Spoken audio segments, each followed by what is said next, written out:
আসসালামু আলাইকুম। আপনারা সবাই কেমন আছেন? আলহামদুলিল্লাহ আমি ভালো আছি আপনাদের দোয়ায়। তো বিকালে নাস্তা হিসেবে বাচ্চার জন্য একটু পায়েস রান্না করলাম। তো এখানে দেখতে পাচ্ছেন ১ কেজি পরিমাণের দুধ আছে। তো এটা আমি এখানে এলাচ, দারচিনি এবং ২টি তেজপাতাও দিয়ে ভালো করে এটাকে জাল করে নেব একটু। তারপরে এখানে আমি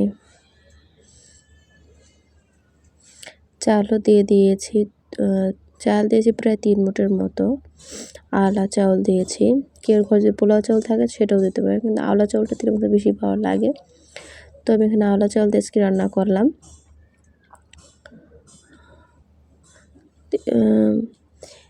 ভালো করে এখানে করে নেব, চাউলটা যেন সিদ্ধ হয়ে যায়। তারপরে এখানে আমি চিনি অ্যাড করবো, তার আগে আর করব না। তোমার হয়ে গেছে। তো দেখতে পাচ্ছেন এখানে বেশ অনেকগুলো চীনাবাদাম আমি থেতো করে নিয়েছি, দিয়ে দেব।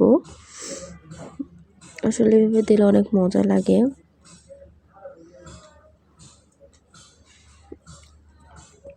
এখানে আমি প্রায় আমার ১.৫ কাপের মতো চিনি লেগেছে, আমি সেটাও দিয়ে দিয়েছি। তো দেখতে পাচ্ছি অনেকটা আঠালো আঠালো হয়ে গেছে। আমি আর একটু জাল করে নেব। বিকালে নাস্তা হিসাবে একটা বানাই দেওয়ানো যায়। বাচ্চাদের জন্য স্বাস্থ্যকর খাবারও আছে, কিন্তু দুধ আছে, বাদাম আছে, আবার ড্রাই ফ্রুটও থাকবে কিছু।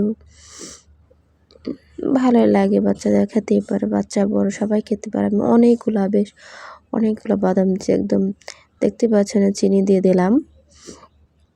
এখন আমি চিনিটা গলার জন্য অপেক্ষা করব। আরও ৫ মিনিটের মধ্যে আমি এখানে জাল করে তারপর ঠিক করব। কারণ যখন আপনার চাউলটা সাথে সাথে চিনি দিয়ে দিলে চাউলটা ফুটতে চায় না। চাউলটা ফুটে গেলেই চিনিটা দিলেই ভালো হয়। পর ৫ মিনিটের মতো একটু জাল করে নিলে চিনির এই মানে টেম্পারেচারটা ঠিক হয়ে যায়। চিনি চাউল মিলে চিনির যে পানি ছাড়ে সেটাও জাল হয়ে যায়। তো দেখতে পাচ্ছেন আমার অনেকটা সময় গেছে, আমার হয়ে আসছে, অনেক টেনে আসছিল। এরকম স্যুপের বাটি ৪ বাটির মতো হয়েছিল। তো দেখতে পাচ্ছেন আমি বেড়ে রাখতেছি বাচ্চাদের দেওয়ার জন্য। আসলে এখন বেশ গরম।